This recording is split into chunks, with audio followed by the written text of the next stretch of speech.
he never got busted. All the killing he did, and he never got busted. I mean, I'm sure little busts here and there, but like he didn't do no time or anything like that. And that says a lot for someone who killed it like that. You know what I'm saying?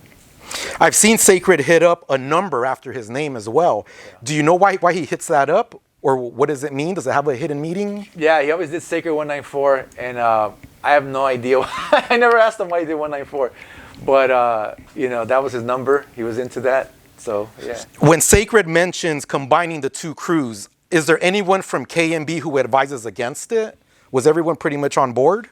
Like I said, we were all friends. We were already all friends, so it just made sense. No one was against it. We were just like, yeah, that makes sense. Like it's like Voltron, right? You put more parts together to make a bigger thing. So we were all small crews. I think at our height, at our apex, COI was like 12 members. So you have to understand that we were running around at a time when like UTI had like, I don't know how many members, but they had, probably over 40, 50 heads. You had all kinds of crews in LA who had, big crews. And we were like a little crew with 12 heads who were like, bombing everything, piecing everywhere, painting spots and just getting up everywhere, It was really a cool time. Do you know how Sacred got his name? Does he ever reveal that to you?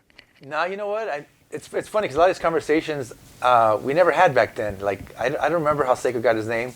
Maybe he told us. I don't know. But everyone had like a different, I think it was so unique of a name that no one. It was just like, yeah, because Sacred was like I said, he's a special dude. He thought differently. When you talked to him, it was weird because he was thinking about things you weren't even thinking about, and that's how when you saw his pieces, that's how they were. Like you saw him sketch, and you were like, damn, I didn't think it was gonna go that way, but how did you get there from here? And that's how he thought. So when he talked, things just made sense, even though they didn't make sense. They just made sense because he was that kind of a weird attitude and kind of like a hippie in a sense. He was just freewheeling, but also really smart and really street smart too. He would never do things if he thought it was too dangerous.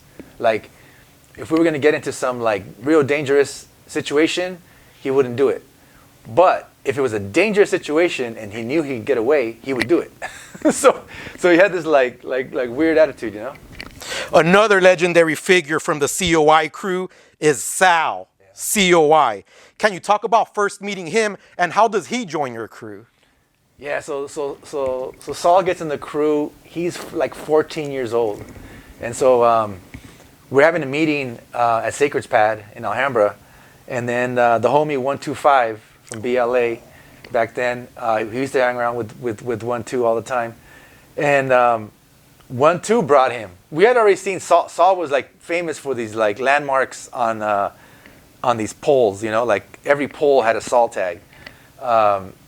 And we had already seen him up, but we didn't know who he was or whatever. And next thing you know, like 125 brings him to the meeting and introduces him to us. And Saul was 14 years old, just like bright-eyed and like bushy-tailed kind of, real quiet dude.